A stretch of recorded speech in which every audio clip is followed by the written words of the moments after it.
Olá pessoal, tudo bem? Vamos continuando aqui com as nossas aulas sobre gestão financeira, sobre análise por índices. Na nossa aula de hoje a gente vai seguir nesse assunto que é um detalhe muito importante nesse processo das análises das demonstrações financeiras.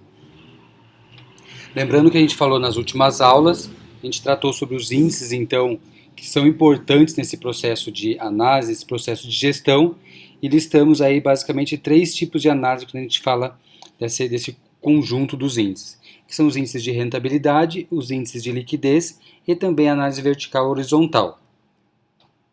Na aula passada nós tratamos a respeito dos índices de rentabilidade e na aula de hoje a gente vai dar um destaque para os índices de liquidez. Vamos lá então. Os índices de liquidez, como o próprio nome já diz, eles são fatores que vão indicar se a empresa tem ou não liquidez dentro de um determinado momento. Então é importante a gente falar não só do índice de liquidez, como também dos índices de rentabilidade, é que essas análises elas devem ser feitas sempre em conjunto. Eu não posso fazer uma análise de um índice de forma isolada. Não posso analisar, por exemplo, apenas os índices de rentabilidade e deixar de fazer uma análise dos índices de liquidez, ou vice-versa. Então a análise em si ela tem que ser feita através de um conjunto de elementos, um conjunto de índices, para que eu tenha o máximo de informações possíveis para uma boa tomada de decisão, enfim, para conhecer realmente a situação econômica e financeira da empresa. Esses índices de liquidez, eles vão mostrar então o quão a empresa é líquida do ponto de vista financeiro para honrar os seus compromissos no curto e longo prazo. É isso que esses índices vão mostrar para a gente, se a empresa tem ou não capacidade de honrar os compromissos que ela assumiu em determinados períodos. Nós temos basicamente 4 ou 5 tipos de índices de liquidez. Aqui nós vamos tratar especificamente sobre 3 deles.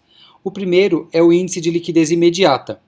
Esse índice ele vai mostrar para a gente o quanto a empresa tem de disponibilidade para honrar as suas dívidas de curto prazo.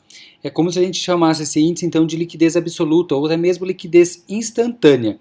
Ele mostra então o quanto eu tenho de dinheiro, ou seja, quanto eu tenho de disponível nesse momento para pagar todas as minhas dívidas de curto prazo.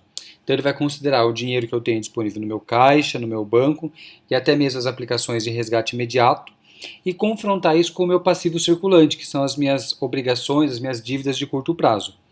Voltando a dizer, o que eu tenho disponível para honrar os meus compromissos de curto prazo. A fórmula do cálculo do índice de liquidez imediata, ele é então o valor do disponível dividido pelo nosso ativo circulante.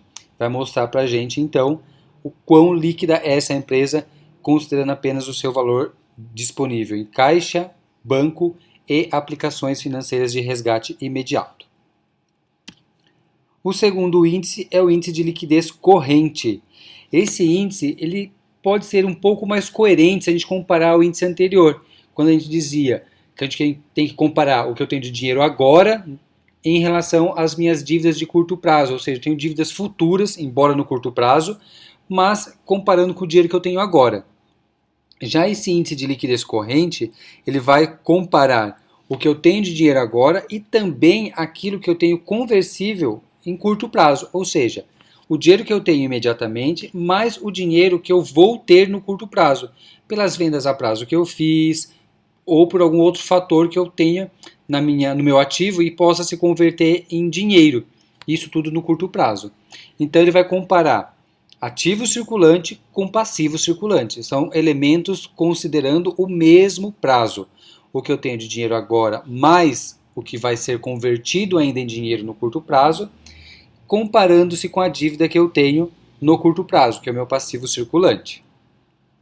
Aí esse índice, conforme até esse autor aí, o Carleto e Souza, ele cita, esse índice leva apenas em comparação os ativos e passivos de curto prazo. Então, essa análise acaba trazendo para nós o índice de liquidez que ele é um pouco mais preciso, um pouco mais coerente, considerando que ele trata prazos iguais, né, ambos no circulante. A forma para a gente calcular o índice de liquidez é então comparando o ativo circulante com o passivo circulante, um dividido pelo outro. Através desse cálculo, a gente vai ter então o nosso índice de liquidez corrente. O terceiro índice e o último que a gente vai discutir na nossa aula é o índice de liquidez seca. Esse índice, a gente costuma dizer que ele é um índice um pouco mais conservador, é um índice um pouco mais rígido, a gente pensar em quais fatores ele está levando em consideração. Ele é muito parecido com o índice anterior, que é o índice de liquidez corrente, porém aqui, no índice de liquidez seca, nós fazemos a subtração do valor dos estoques que constam no ativo da empresa. Então eu pego todo o meu ativo circulante e excluo dele os estoques. Por que excluir o estoque? Alguns estudos, alguns especialistas, eles dizem que o estoque ele é um elemento lá do nosso ativo que ele é um pouco duvidoso. Eu não tenho garantias de que esse estoque, em determinado momento, ele vai realmente se converter em dinheiro, se eu vou realmente conseguir vender e traduzir essa venda num dinheiro já disponível para ser utilizado. Então, sendo bastante conservador na nossa análise de liquidez, a gente acaba excluindo o estoque, que é esse elemento que, para alguns autores, acaba sendo um pouco duvidoso dentro do processo de fechamento. Então, como é que a gente compara esses índices aí, então? Levando em conta que o estoque agora ele é excluído do cálculo.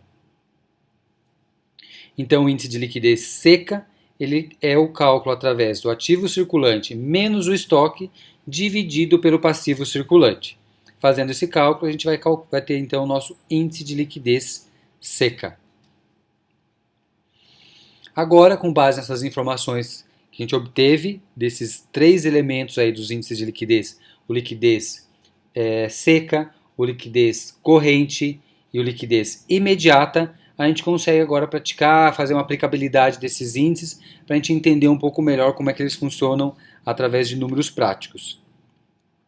Então, com base na mesma ficha que vocês fizeram anteriormente, o cálculo da liquidez dos índices de rentabilidade, nós vamos calcular agora os índices de liquidez. E a base principal para esse índice será apenas o balanço patrimonial. Então, os índices de liquidez eles são calculados utilizando-se apenas o balanço patrimonial da empresa, naquela fichinha que vocês já têm também. Então vamos lá, quero que vocês tentem calcular esses índices de liquidez.